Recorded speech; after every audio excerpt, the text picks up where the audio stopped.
What is up, everyone? This is your host, Eric Holtzman, and welcome to the Mindful Motion Podcast.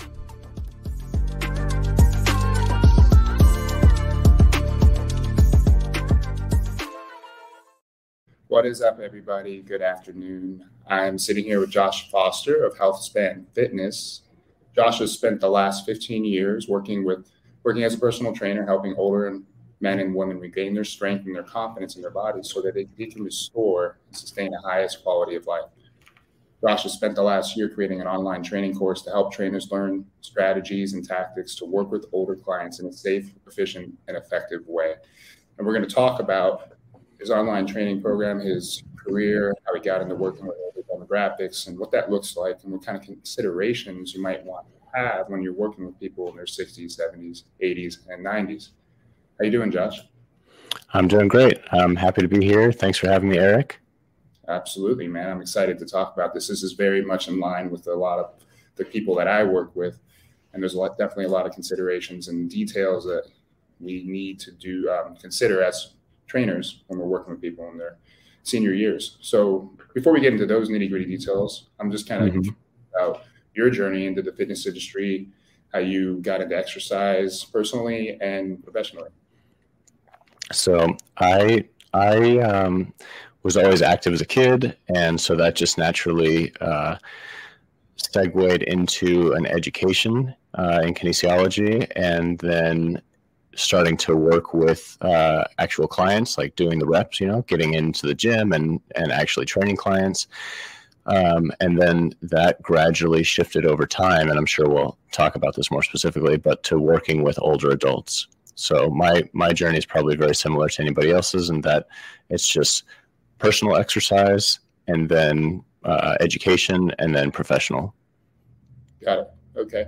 So with your personal journey within fitness, just briefly talking about that, I mean, how would you say your life has changed by being someone who regularly exercises? Like, if you weren't training in your life versus you do, like, how's it your day-to-day? So day-to-day exercise is still my peace of mind. It's the lever that I pull on a regular basis to clear out space in my head and to kind of like shift brain waves.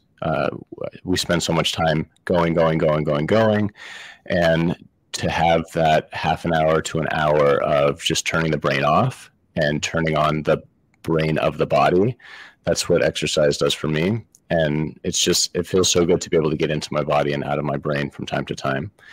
And it just keeps life in balance, I think.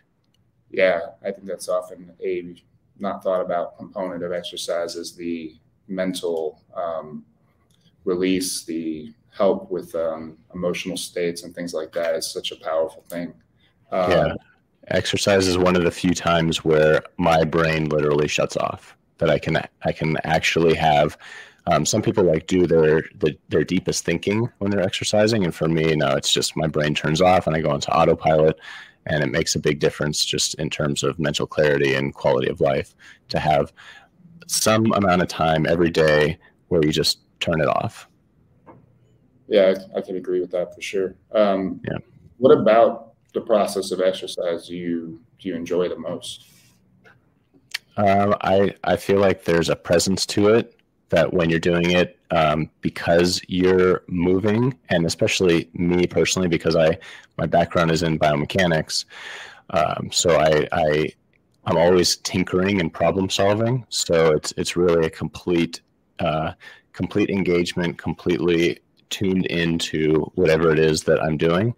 And when exercising in that case, it's just immersion. That's the word for it, immersion. I feel like I'm completely immersed in the experience and thinking, like lateral thinking, I guess. That's a way that some people describe it, right? Not thinking so linearly, like A plus B equals C. It's more lateral thinking, like what's happening, what am I experiencing? You got inputs and outputs that are being worked on at the same time, instead of always output. That's a nice way to put it. It's meditative in a way, and it's not so necessarily if you choose to go about it in that fashion, which is so rewarding in some cases. Oh yeah, absolutely. So why don't we dive into your journey into working with, older demographics? Like, how'd you get into that? So it was actually just happenstance, kind of. I mean, I didn't have the intention of working with an older demographic, especially in college. Everybody wants to work with an athletic population, strength and conditioning coach, that kind of thing, or athletic trainers. And within, I don't know, a few months of working at my first job at a gym, another trainer referred me to a client of his that wanted to do a triathlon. And it just so happened that this client was not only a rabbi, but also a psychologist. So for anybody listening that's looking for a wealth of referrals, whatever the faith might be, a faith leader and mental health or medical professionals, those are just a great networking opportunity, because as I worked with him professionally, he wanted me to be helping his clients. And then also he couldn't help but say, you should work with Josh in his congregation. And it just went from there. I find that older adults probably have the strongest social connections, very, very strong social networks. And they're more than happy. I mean, I get more referrals from older adults than I do from younger adults, my peers, middle-aged people. They just like, you need to work with my friend too. And you need to work with their friend. And you need to work with us all together at the same time. It's really been a very fortuitous, and I feel very blessed. And then just built out the skills from working with older adults over time. And that's how I fell into becoming a senior exercise specialist, for lack of a better word. Okay. So it's sort of happenstance that it just turned into your career. And it's definitely makes sense. I mean, if you think about spending your entire life accumulating relationships and developing a network, it would make sense that someone in their 60s would have more of a pool of people to hold someone in their 20s. And those connections run much deeper from having been established for 20 years, 30 years, right? Not to mention the financial potential that they might be in a better place to have some disposable income versus someone just out of college. Yeah, exactly. That definitely gets overlooked a lot too. I think that that everybody wants to train a celebrity or wants to train a professional athlete or something like that, but really the curves of supply and demand are very, very much not in the trainer's favor in that case. There's a handful of celebrities and thousands of trainers that are trying to make it big with a celebrity or professional, whatever. But on the other hand, I mean, I believe it's something like 20% or 30% of Americans are over the age of 55, 60, 65, right, and up. And that's like upwards of 100 million people. That's a huge pool of potential referrals and clients to draw from. And I would much rather have the supply and demand curve in my favor that way than the other way. Yeah, I mean, that everyone's trying to service the same people. That's it's kind of a losing battle. Exactly. What about working with the senior population? Do you find so enjoyable? Like, what's it like for you in your mind? So we could kind of go down two different roads on this. The first one, if we were to just stick with strictly like the exercise part of it, is that it's really the same sorts of progressions. It's the same exercise. Fundamentally, it's the same exercises that you're using with anybody else. It's just a matter of really intelligent scaling progressions and regressions based on their physical capacity. So I still break everything down within a training session to some kind of core stability, some kind of lower leg strength, knee dominant, hip dominant, pushing and pulling, balance, right? And stretching, mobility, soft tissue work. And, it's I wouldn't do anything different with a 20-year-old in terms of gross categories than I would do with a 70 and an 80-year-old. It's just a matter of scaling things back. Maybe they can't do a deep squat with weight. Maybe just a squat out of the chair or using the handles of a TRX is enough to load their legs maximally. So I find it really rewarding to be able to tinker in that sense, right? That like it's little tiny subtle differences that each person's going to need little changes.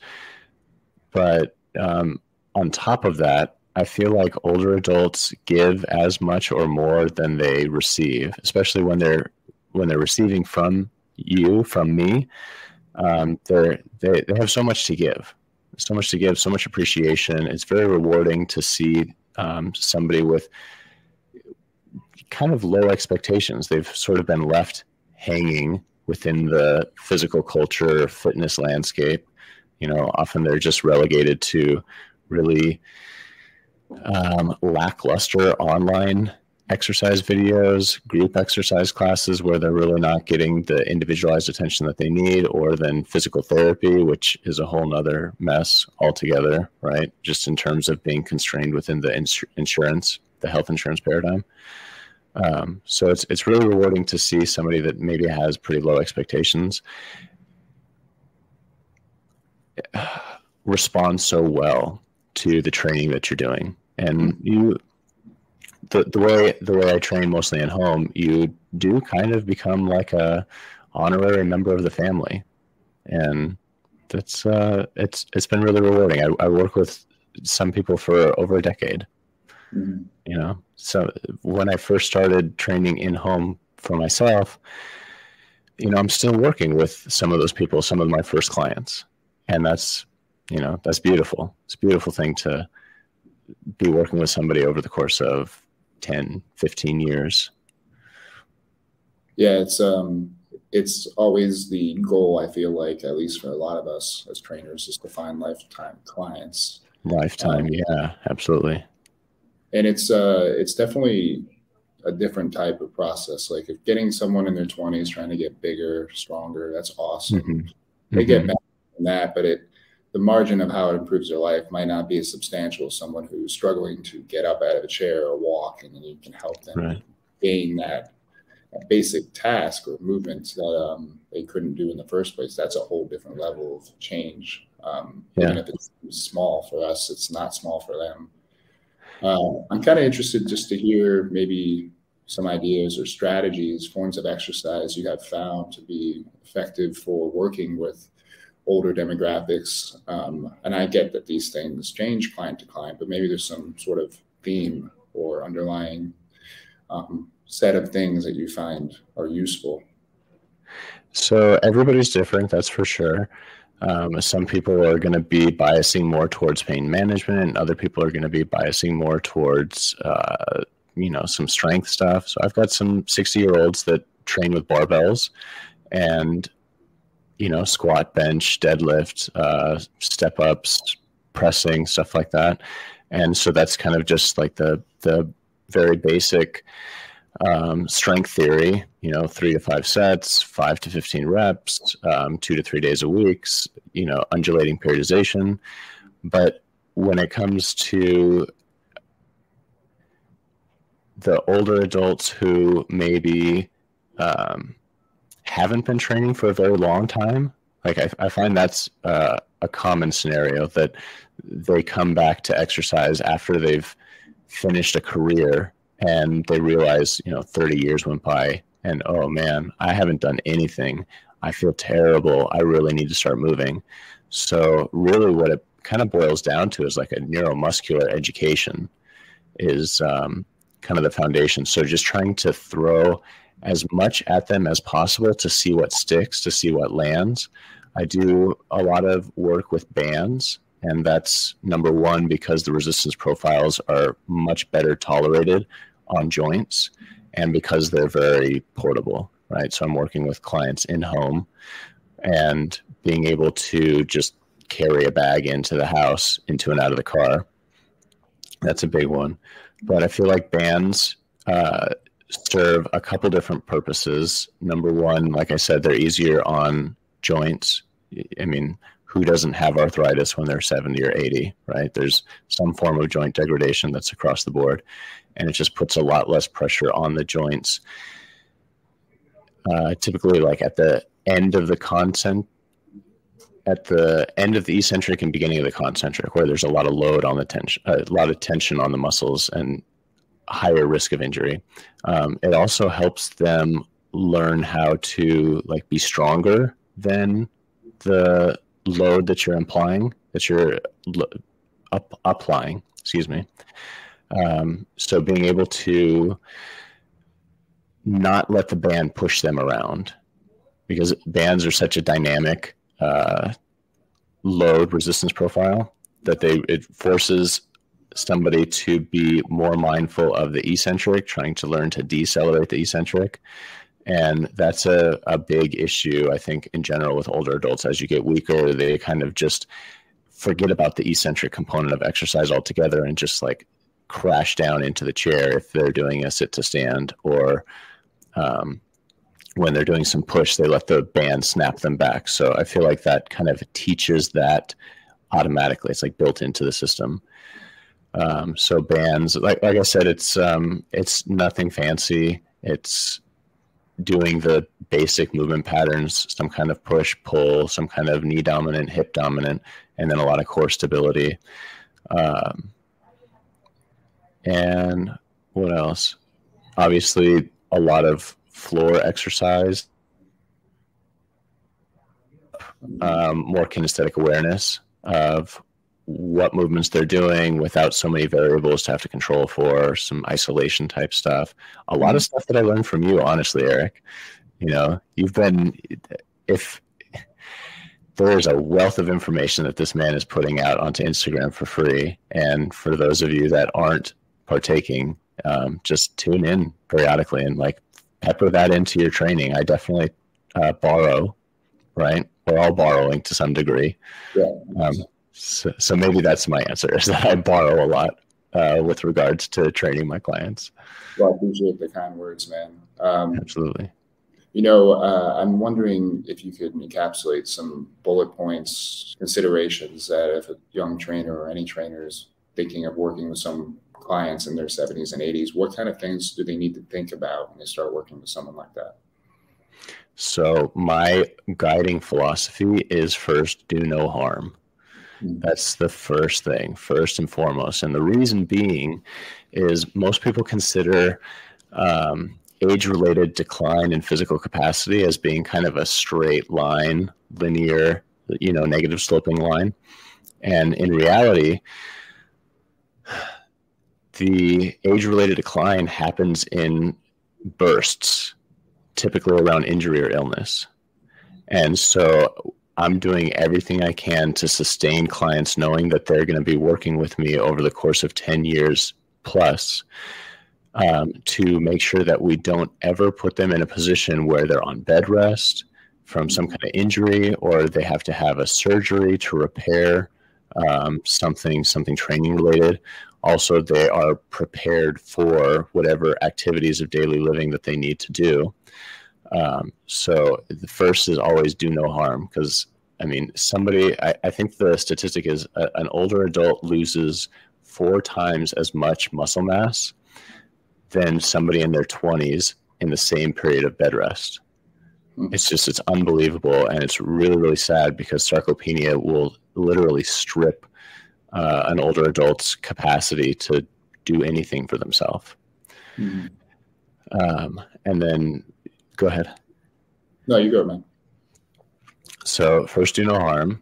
And then it's really kind of like a test retest. That's my approach to anything. I'm only trying to manipulate 1, maybe 2 variables at a time, especially when we're dealing with somebody that has pain issues, recurring pain.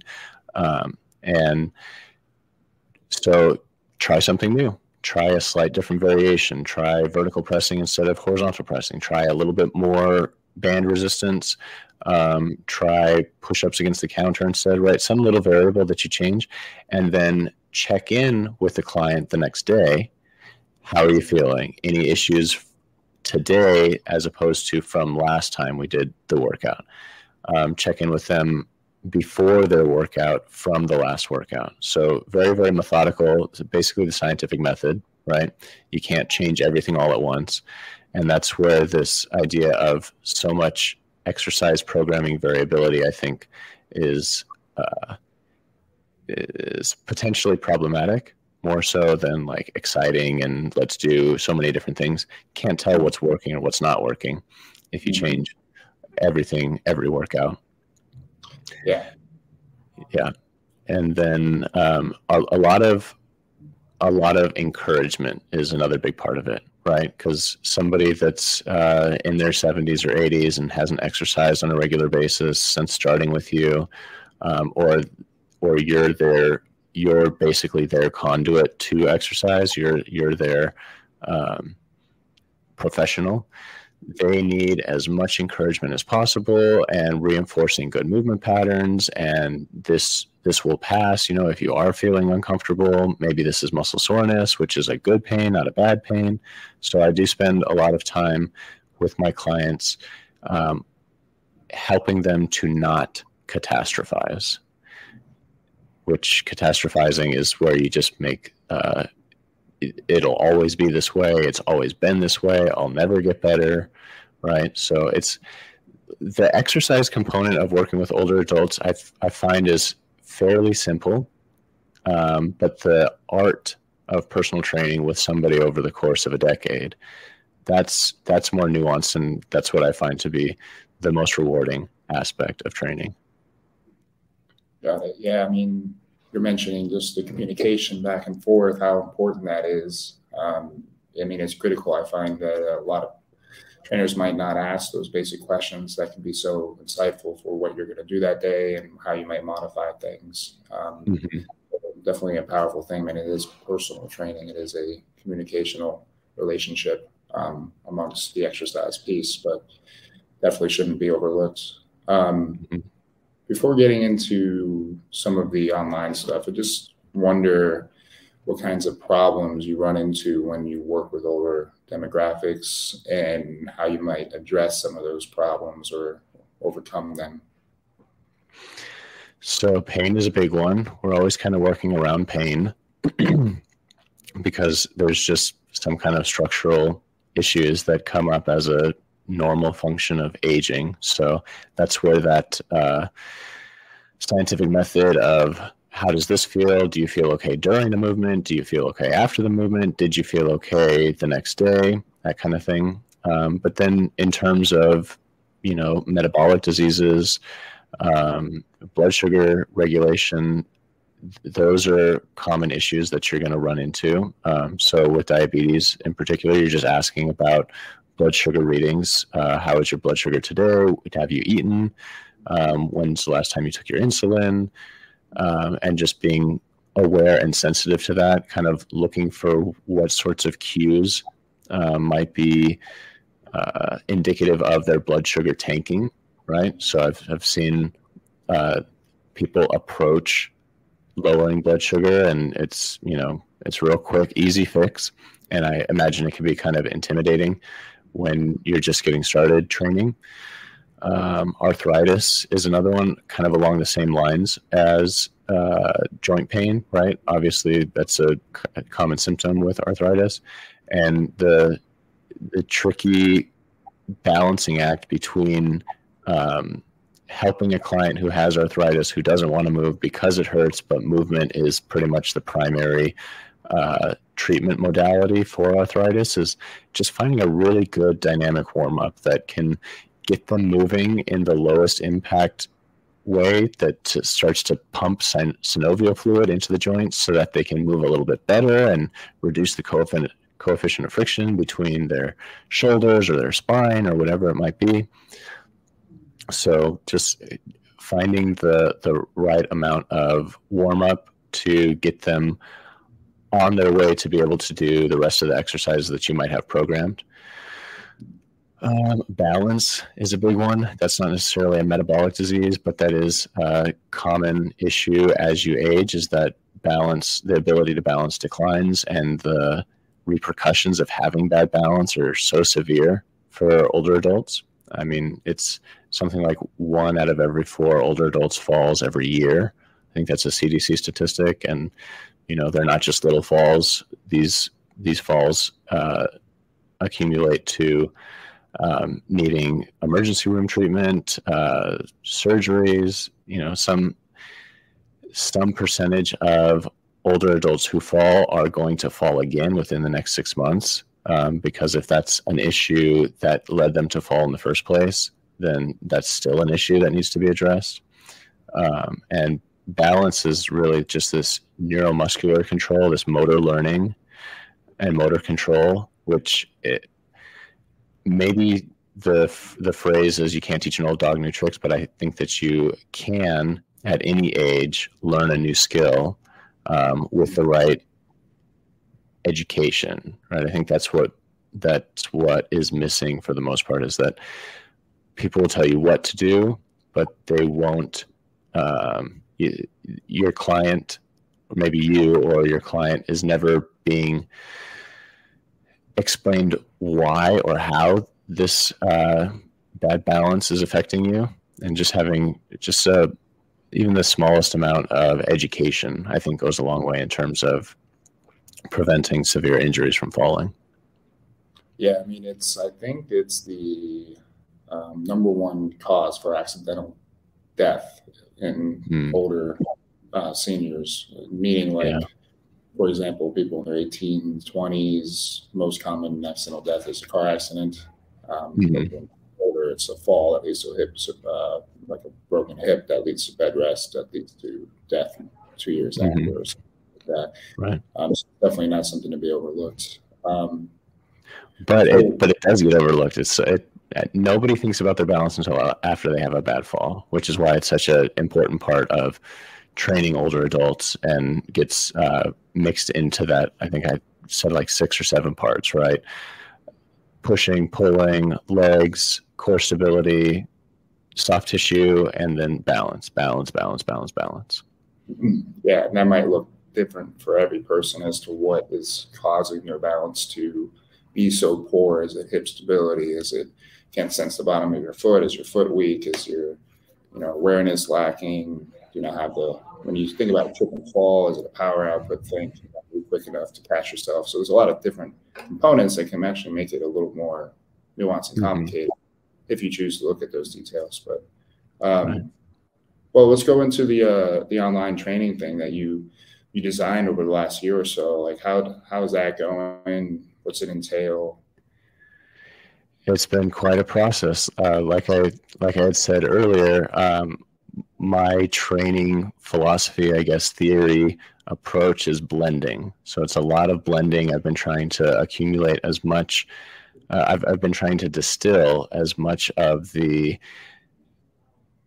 self-led education, right? Because that's what all personal trainers, physical therapists, health professionals, you'll get your baseline of education, but then there's a degree of self-led education that everybody has to go on. And whether that's you're trying to troubleshoot your own issues or you're trying to troubleshoot your clients' issues. So I've been spending the past year or so distilling down what it is that I do with my clients, why it is that I do it with my clients, and putting together what at this point is an 11-week online guided training program that encompasses movement theory and developing an exercise library of specific movements with progressions and regressions tailored towards older adults. So it's online, so it's easy for people to access, but it's not necessarily teaching them to work online. No. I would really highly encourage anybody that wants to work with older adults. I have worked with older adults online. We've all been kind of forced into that, I think, to some degree when the world shut down, and it was novel for about a week. Hey, I don't have to drive all over the city to see my clients, but it's just not all that easy to connect online. especially with an older adult who might have technical limitations, technological limitations. So this is all about learning online together as a community of trainers to then go out and work with older adults in the real world. Okay. What motivated you to create this?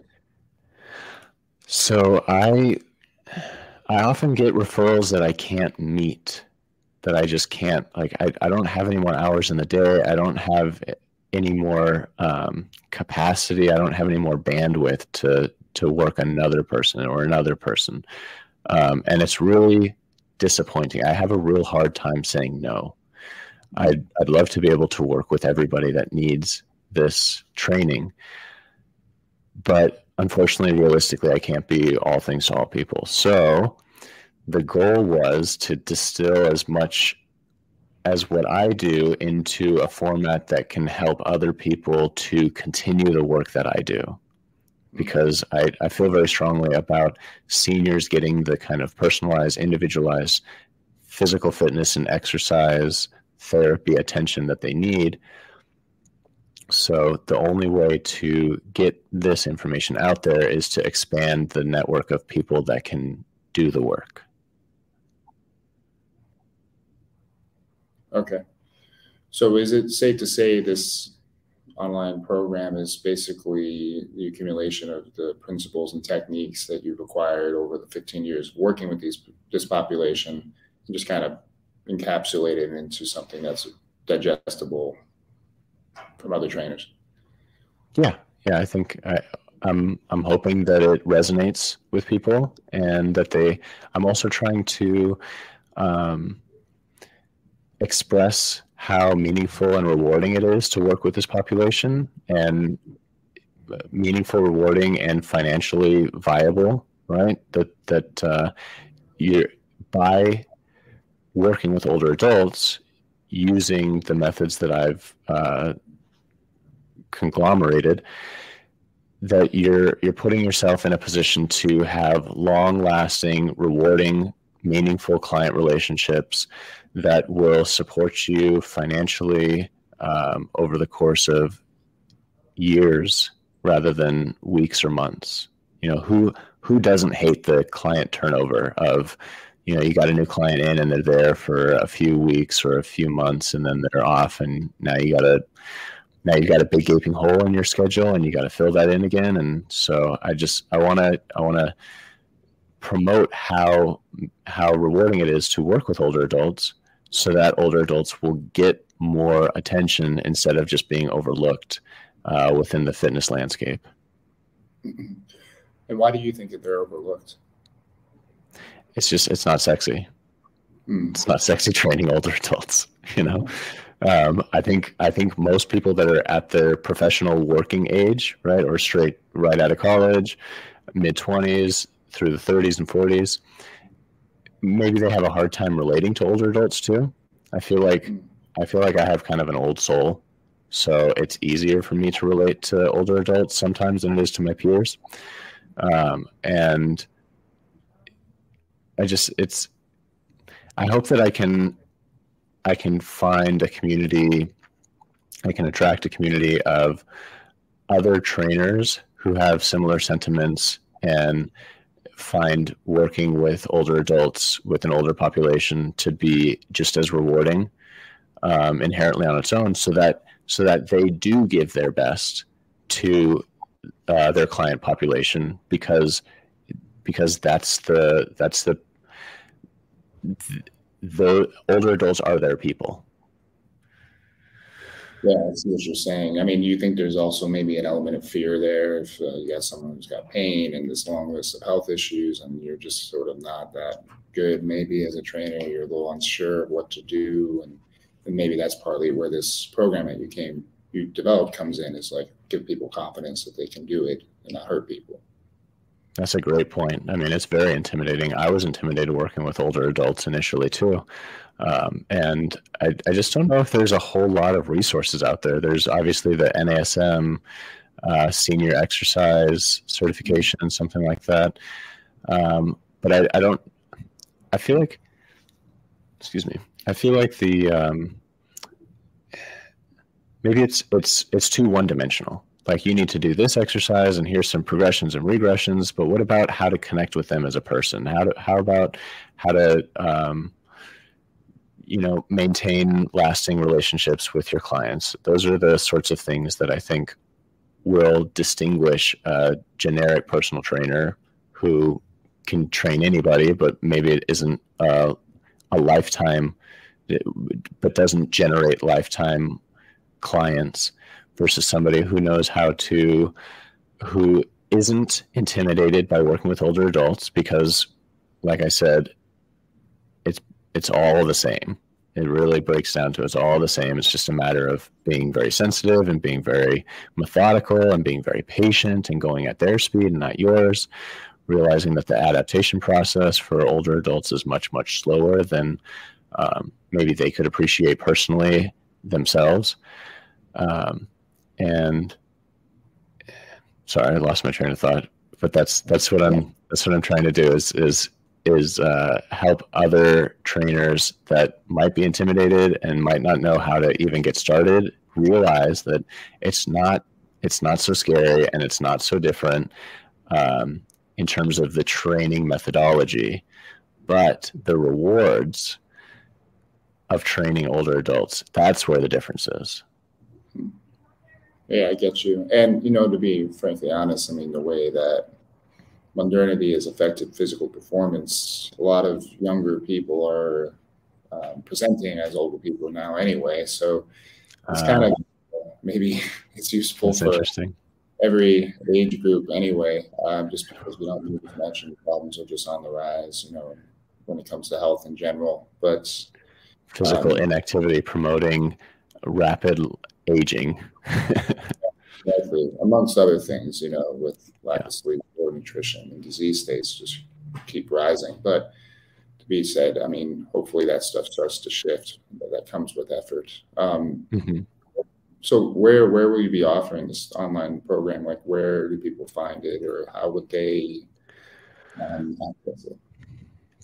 So you're going to be able to find my information, everything, on my website, www.healthspan.fitness. And I'll be posting very regularly on Instagram at healthspan.fitness.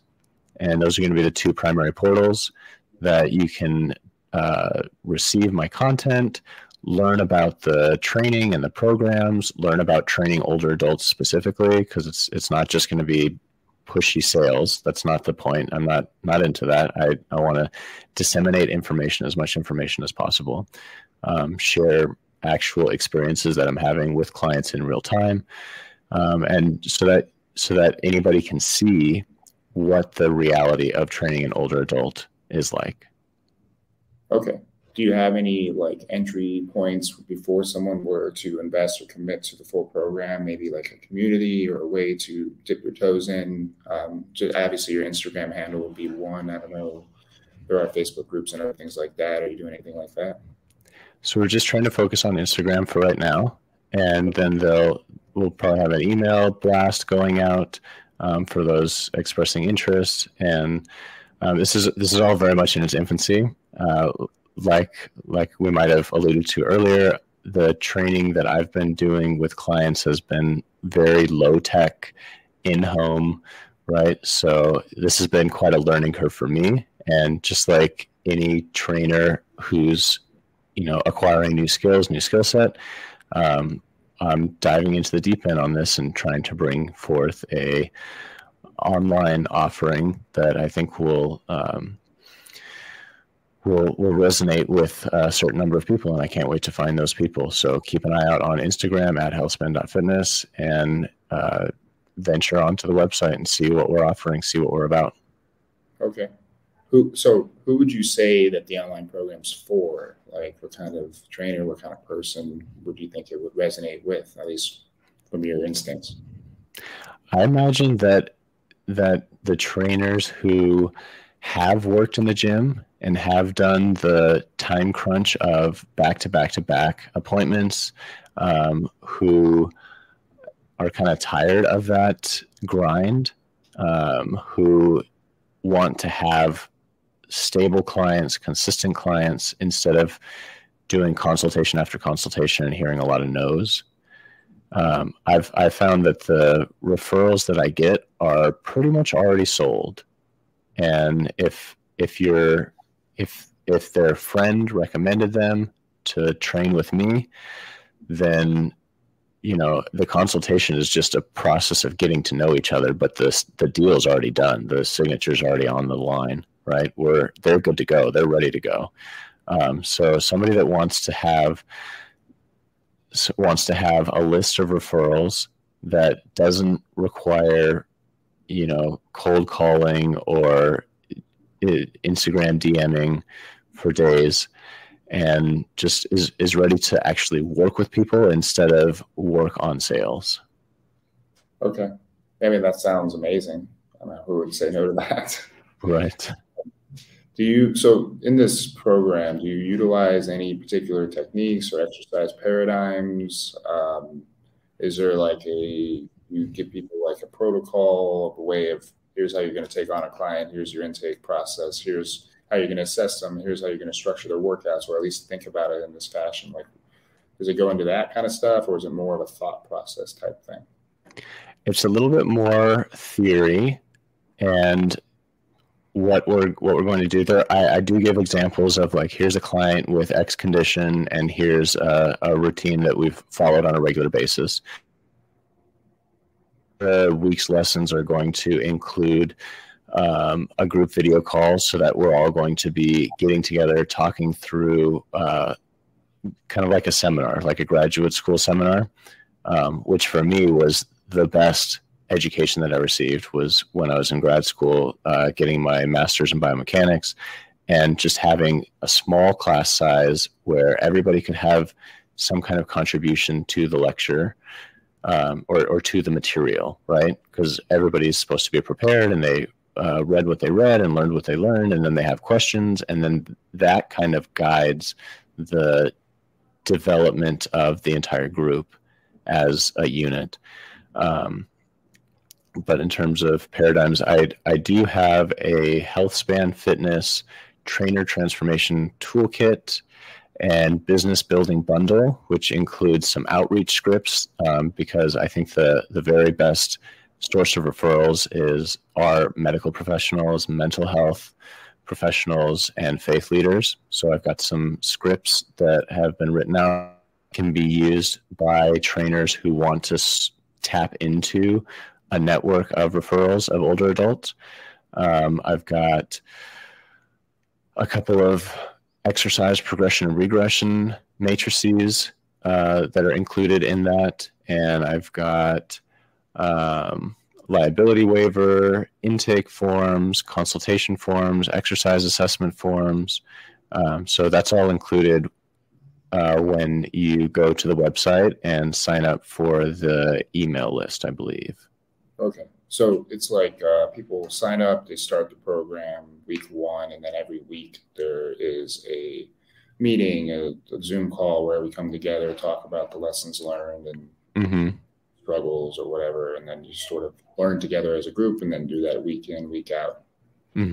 Exactly. And then all that stuff that I was talking about, the business building bundle with the outreach scripts and the that's all free to anybody that wants that, anybody that wants to tap into this network, regardless of if you want to do the actual full training, if you want to just kind of chip away on your own, you want to get a taste of it, that's all available for free on the website. Okay. So what's your, briefly, if you can mention it, what's your intake process look like in your assessment? If you have an assessment that you do with clients, like what does that sort of look like?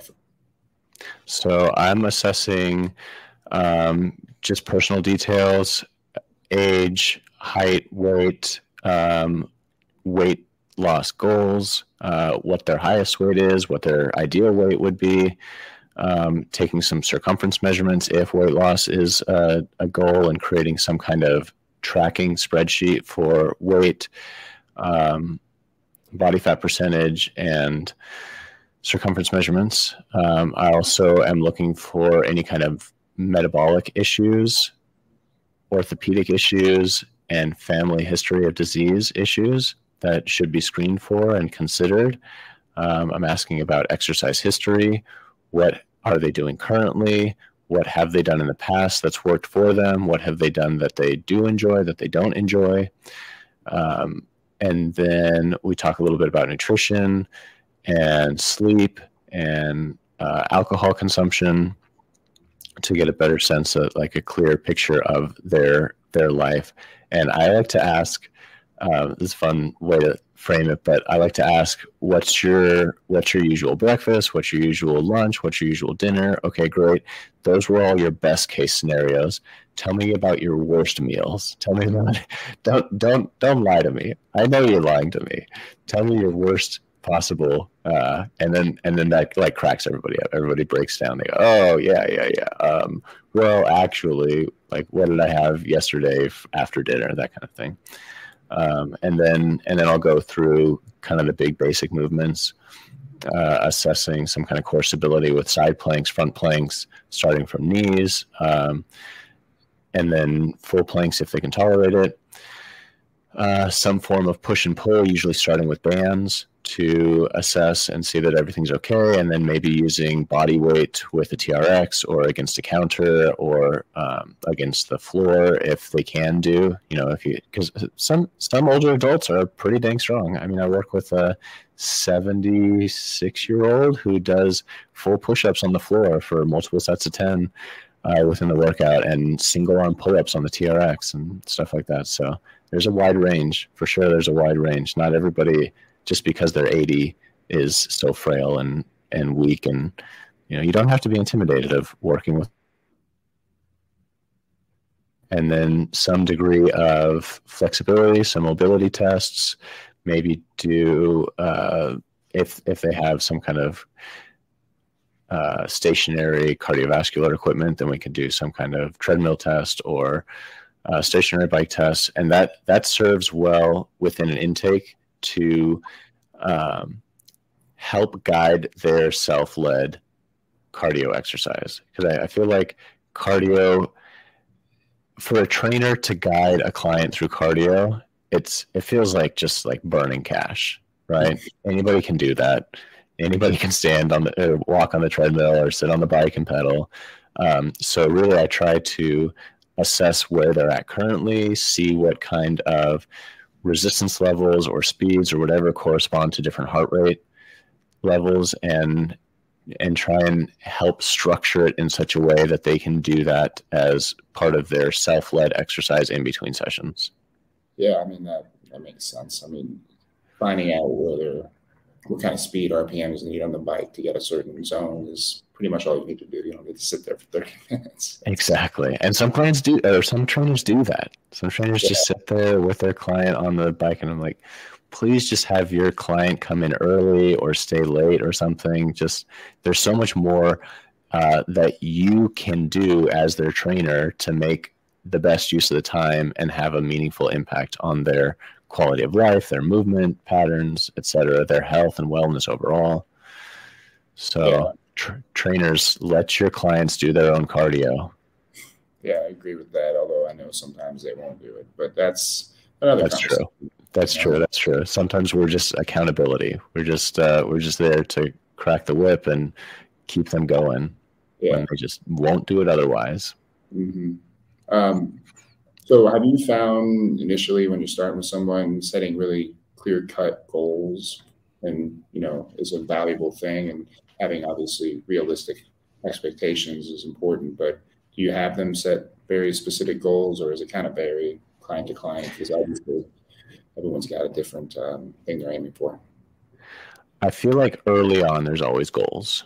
There's always very clear goals, and they're more like a content outcome.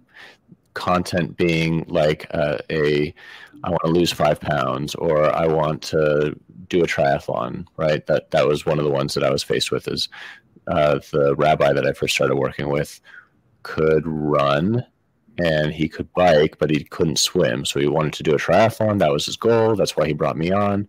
And that was my entry into his world, is help me to do a triathlon. So there's goals like that. I want to be able to go on a cruise and I want to be able to be physically active and do the shore excursions, stuff like that.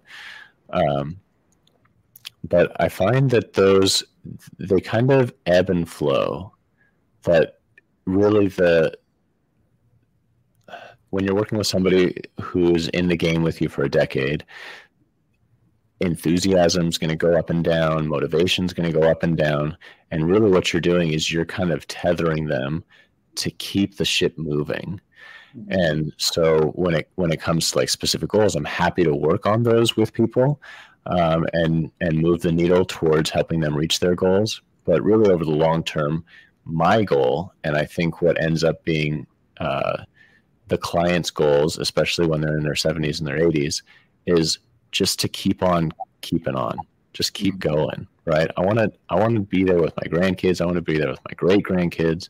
I want to be able to go do the shopping. I want to be able to get up in the morning. I want to be able to cook my own meals, right? Those are the kinds of things that I think an older adult's perspective is so beautiful, because they appreciate things that we take for granted. And the reality is that you and I, even however old we are, I just turned 38, but sooner or later, we're all going to be disabled to a various degree, right?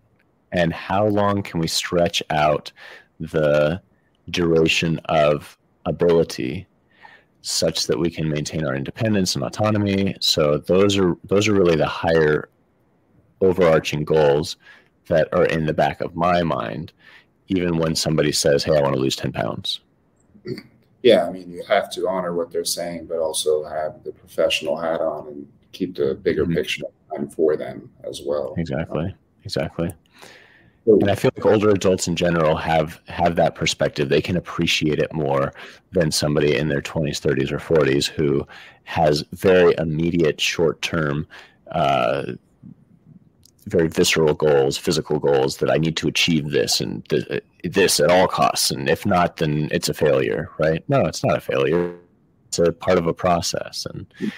And I appreciate that perspective. I appreciate the perspective that the timeline of having been alive for 70 years provides.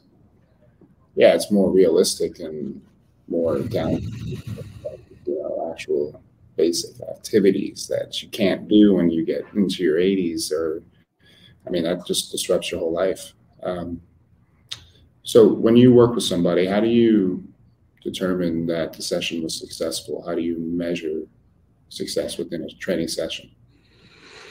I'll end each training session with, do you feel better now than when you started? And that's kind of a pretty clear indicator that always reinforces, how do you feel now versus how do you feel when you started? And almost always when I go into a session with somebody, that my this hurts, my that hurts, right? And then how do I feel? A lot better, right? And I mean, that's as good of a result as anybody's going to get, is being made to feel better than they felt an hour ago. You know, and then especially if that holds until your next session, holds pretty well, right? Then that's really my marker of success. That sounds beautiful. I mean, that's simple, but very to the point, you know. Are you currently fascinated with anything right now? Anything new that you're diving into or interested in? So for me, breathwork and meditation has been big.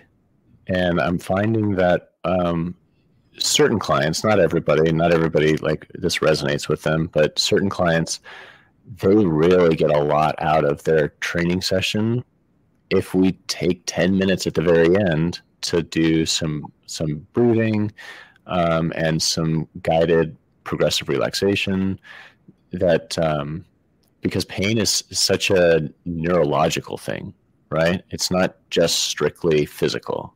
And so if you can kind of shift their mental state around their physical experience, then it has this really dramatic effect. And I've been really fascinated by the effect that it has on people's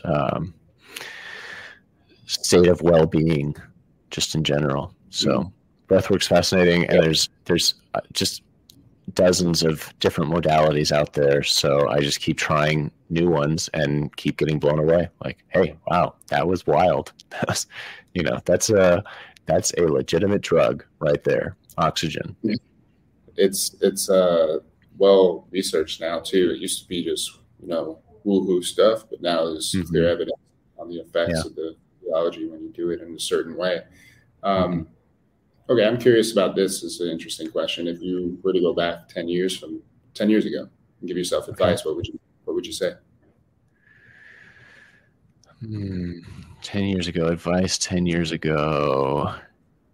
Well, I would probably 10 years ago have told myself the performance outcomes that you're chasing right now, aesthetically and you know, strength wise and stuff like that, maybe calm down on those.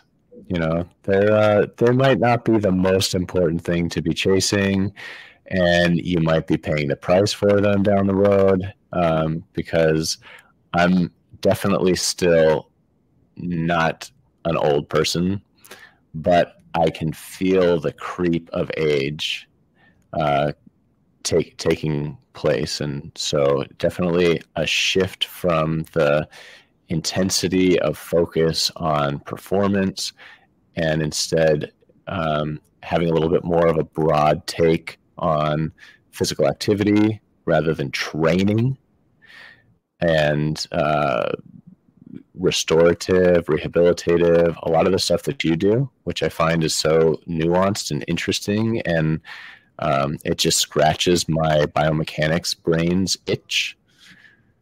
That would be my focus, or my advice to somebody younger. Yeah, that's because you were big on heavy lifting and powerlifting for a while. Heavy lifting, that's all that matters. Get stronger, lift bigger weights. Why? Now I think why. Yeah, no, exactly. I feel you on. I mean, it's just that our egos kind of take over, but it's fun too. You know, it's a point in your life when you have it and grow out of it, or maybe not. So you break. Some people can keep doing it, especially if you can check the ego. I think that was the problem. Is ego is that it's so attached to ego and self-worth and pride and stuff like that. And if you can engage in physical activity for other reasons than ego, then I think it's more sustainable, it's much more manageable, and it'll be enjoyable in the long term. 100%. Yeah. Yeah. So having external markers to go for, focus on the internal stuff, track the external stuff. Like I do with my older adults. Do you feel better after the session? You do? Great. Then that's a resounding success. Yeah. And you know, I think that's what I've learned is working with people in their 70s and 80s. You can forecast out into the future, like, hey, this is what I'm going to be facing when I'm 80. What am I doing now? And how is that going to affect me in the long term? Yeah, it's wise advice. So just to wrap this up, just to recap, people can find you at Healthspan Fitness. Oh, sorry, healthspan.fitness. .fitness, yep. Yeah, and your Instagram handle, Healthspan Fitness. At healthspan.fitness on Instagram. Yep. Great. Healthspan.fitness. Healthspan.fitness. You'll find me there. Okay, perfect. And is this program like ready to go? Or are you launching it on a specific date? Let's deal with that. We are launching end of September. It's going to be our back to school special. If you've been out of school for a long time and you know you need to step up your education, self-led education, then we're going back to school in September to become personal trainer, older adult exercise specialist. Okay. All right. Awesome. Cool, man. Well, I appreciate you taking the time to come in and chat and give us some advice. And I hope people find this valuable. I know they will. And, you know, hopefully you'll get some people coming in, because it sounds like this is a phenomenal business venture for those who want to create a lifelong career in personal training and get the rewards that you're mentioning, not just financially, but from the growth that happens when you deal with an older demographic that really impact their quality of life. And you see it, which is not as common when we're talking about 20-year-olds. Yeah, absolutely. I think that this group can benefit from what you have to give as a personal trainer. So let's give older adults their fair shake.